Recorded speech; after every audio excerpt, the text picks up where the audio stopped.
This video is sponsored by Squarespace. Check out the link in the video description or keep watching to learn more. Towards the beginning of the year, I did a Demystified, remember those, about the Moscow central diameters, and their partner in crime, the Moscow central circle. One of the astonishing things I mentioned was just how incredibly successful the central circle had been in terms of ridership. In fact, so successful that they're actually testing the lovely Statler Kiss trains from the Aero Express, also in Moscow, on the line. I mean, how much better can it get? Those are beautiful trains. Though they should watch my video on double-deckers before fully committing to using that on a high-frequency service. I also recently made a video talking about circle or loop lines around the world because I like them a lot, and you guys seem to like them a lot too. So the question naturally arises, why are circle lines so great, and how do they get so much ridership? Let's discuss.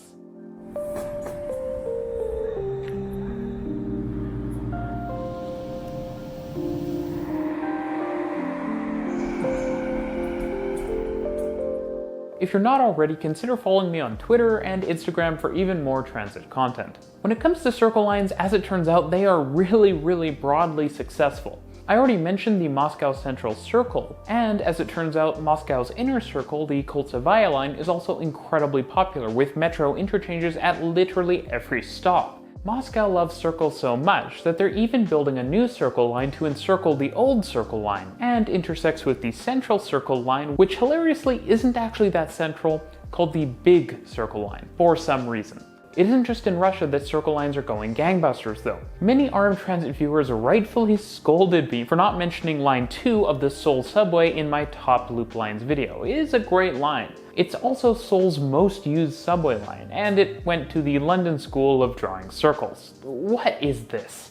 Of course, Tokyo has the Yamanote line, which I talked about in my Tokyo Railways Explained video up here, which is unsurprisingly JR's most used service, carrying more riders every single day than even modestly large metros in their own right. And not every circle line needs to be super high frequency or super high capacity. The London Overground was largely formed by bringing together disparate railways and putting them under the TfL banner, and it doesn't run super high frequencies, but it's been incredibly successful for circumferential trips around London. It certainly influenced the Moscow Central Circle, turning existing infrastructure into something really popular and really special. And as popular as they've been in the past, we're building even more circle lines as we speak. But before we get to that, let me circle back with a message from our sponsor. This video is sponsored by Squarespace. I recently revamped and recreated my website using Squarespace, and I was impressed with how easily it all came together and how effortless it was to style the pages. Besides just being a website builder, Squarespace also offers other ways to help me connect with you, the viewer, such as blogging tools, member-only areas, and analytics on the website. Start building your online brand for free by heading to squarespace.com, and when you're ready to launch, go to squarespace.com/rmtransit and use code rmtransit to save 10% off of your first purchase of a website or domain. Now you want to hear about future circle lines, and there are actually a bunch in the usual places you'd expect. Paris Line 15 is one I find quite interesting because of its lengthy underground section and because it's the centerpiece to the Grand Paris Express expansion program, which I have a video about, of course. I also really like the circle line in Singapore, but it's not really a circle yet as it has yet to be closed, so it's more of a future circle line. Okay, so I know you came here to find out why circle lines are so successful, especially in terms of ridership, and here's the big reveal. Circle lines move a lot of people by not moving them very far. If you're not sure what I mean, consider the Koltsevaya line in Moscow. Few riders are going to live near the line since it's fairly short. But since riders can transfer at every single station to other lines, it's a perfect service to use to transfer from one line to another. Whether that's because you're coming from one suburban area and you want to head to another, or because you want to head from one central location right to the doorstep of another. Circles just provide fantastic connectivity. Looking at this from the train point of view, most metro lines travel from an area of low density to the city center and then often back to another area of low density. What this generally means is that each train gradually fills up before dumping its passengers in the center and heading back out to the suburbs to pick up more people. The issue with this is twofold. For one, half the time the train is traveling, it's traveling away from the center in, for example, the morning peak or into the center in the afternoon peak, not a prominent travel direction, and this means it's mostly empty. There's also the fact that the train can really only fill up once or maybe twice along the line, if there's, for example, a big node along the line where a lot of people are transferring. This is where Circle lines really shine. Since Circle lines can provide so many different transfer locations, be it to other rail lines or to major destinations, people are constantly getting on and off the train at each stop. And this means that the train can fill up at a major hub, drop a ton of people off at another hub while picking a bunch more people up, and continues this around and around the circle. Basically, the Circle line can take advantage of a number of different flows of people between major hubs, while radial lines are really only serving one type of trip. Now, some might point out, as I did before, that loop lines, especially in city centers, tend to provide very low passenger kilometers, despite their high ridership. And that's sort of the opposite of a more radial line where a lot of people are traveling a large portion of the line, say from the suburbs into the city center. That's fairly uncommon on Circle lines because then you'd be taken the long way around. That's important to remember because while Circle lines move a ton of people, it's actually the other lines that tend to do the heavy lifting of taking someone from their origin or close to their origin and then to their destination. Circle lines provide a ton of connectivity, but they actually need something to connect to. If you don't have a lot of radial lines or major hubs, then Circle lines are a lot less valuable.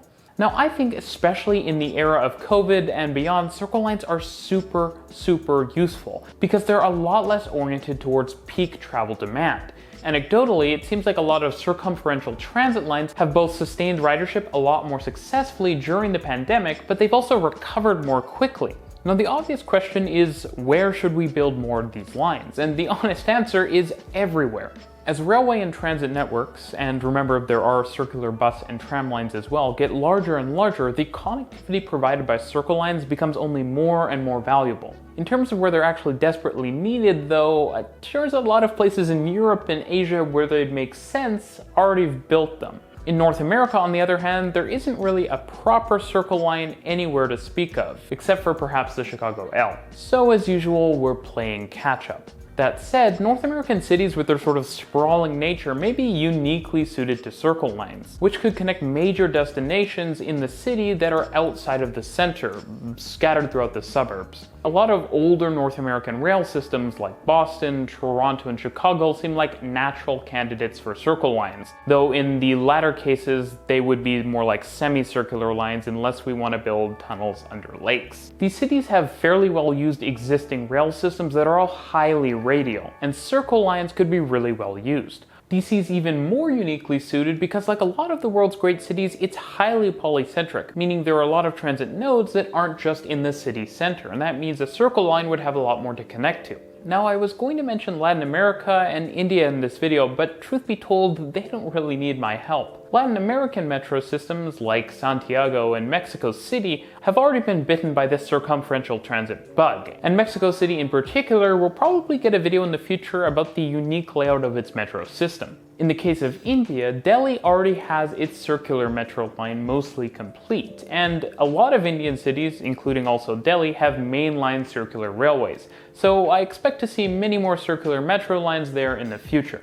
Now, I'd be remiss if I didn't mention the Melbourne Suburban Rail Loop, which is a semicircle like the potential lines I mentioned in Toronto and Chicago. Melbourne, with its highly established but also very radial regional railway network, is a perfect case study in a place where a loop line would make a lot of sense. Now, the Suburban Rail Loop has a lot of problems, but the automated metro lover in me does appreciate the new trend we're seeing of automated metro loop lines. For example, the Taipei Circular Line, the Suburban Rail Loop, and Paris Line 15. As it turns out, lighter automated metros are really well adapted for Circle lines. They're really flexible, so easy to build in low-density suburban areas, and they're generally large enough that you can build them as a turnkey independent system. So, for example, a city like Washington, D.C. could spin something up that looks a lot like the REM because a circular line is going to be gigantic and it doesn't necessarily need to share rolling stock with the rest of Metro's system, especially since the demand on trains is not going to be as high as on the other lines. And that's not because the line wouldn't be well used, but because, as I said earlier, a lot of trips can be made within one circle of a train.